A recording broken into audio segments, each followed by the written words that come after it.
আমার এই জেরেন লিসিয়াস পেজটা খুবই অল্প দিনের, হাতে গোনা ৪-৫ দিন হবে। তো আমার ভিডিওটাও কিছুদিন আগে রেকর্ড করা। এডিট করব করে আর করা হয়নি। কারণ আমার কাছে মনে হয় এখন বর্তমানে মনে হচ্ছে একটা ভিডিওতে ভয়েস দেওয়া, ভিডিও এডিট করা ঠিক আছে। কিন্তু ভয়েস দেওয়া হচ্ছে পৃথিবীর সবথেকে কঠিন কাজ। আমি কিভাবে বলে যাব? কি বলব? বিশেষ করে আমি রান্নার ভিডিওতে কি বলব? ঠিক আছে, ধরে নিলাম আমি বলব যে রেসিপিটা বলব, কোনটা কোন পরিমাণ দেওয়া হলো সেটা বলবো। কিন্তু আমি যে এই যে ৪ মিনিটের ভিডিওটা এডিট করছি, এখন হচ্ছে আমি ভয়েস দিচ্ছি। তো আমি ৪ মিনিট কি এটা বলবো? ৪ মিনিট কেন? আমি যদি রেসিপিটা বলি ৪০ সেকেন্ড লাগবে।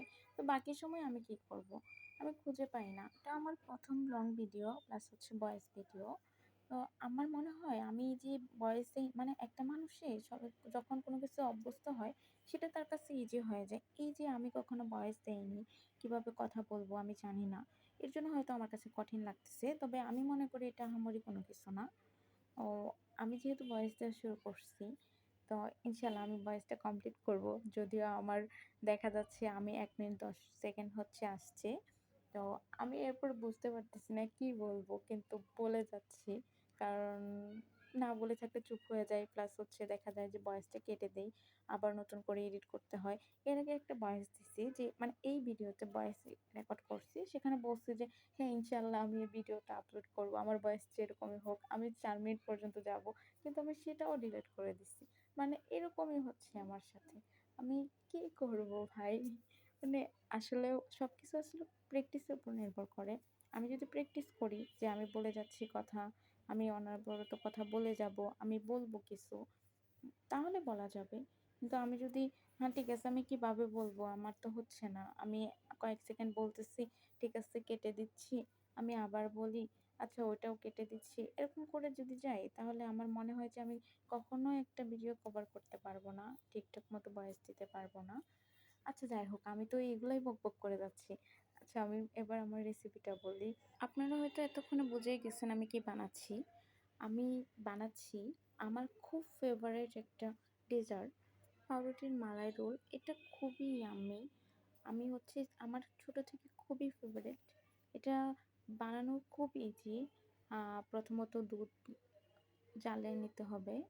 আ আমি আসলে রেসিপি কিভাবে বলবো? আমি উল্টাপাল্টা রেসিপি। মানে হচ্ছে সিরিয়াসলি আমি হচ্ছে নতুন রাঁধুনি।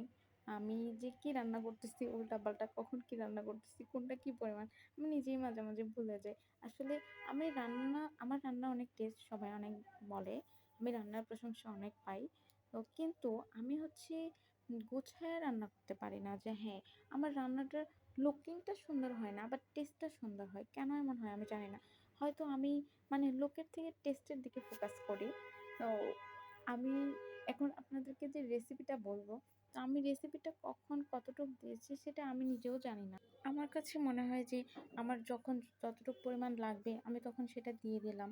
সেটা আমি কিভাবে অন্যের পরিমাণ বলে দেব? যেমন ধরেন একটা রান্নায় বলে এতটুকু মানে ১ চামচ লবণ, ২ চামচ মরিচ, ১ চামচ হলুদ এভাবে বলে দেয়।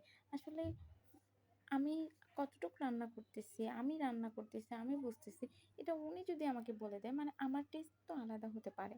যেমন আমি হয়তো একটু মরিচ বেশি দিচ্ছি, যেমন আমি একটু ঝাল পছন্দ করি বা অনেকে আছে যে ঝাল পছন্দ করে না, সে একটু মরিচ কম দিচ্ছে। তো আমি তো সেটা বলে দিতে পারব না যে হচ্ছে ১ চামচ লবণ দিবেন, ১ চামচ মরিচ দিবেন, ১ চামচ হলুদ দিবেন, বাকি সব মসলা দিবেন। এটা তো আমি বলে দিতে পারব না।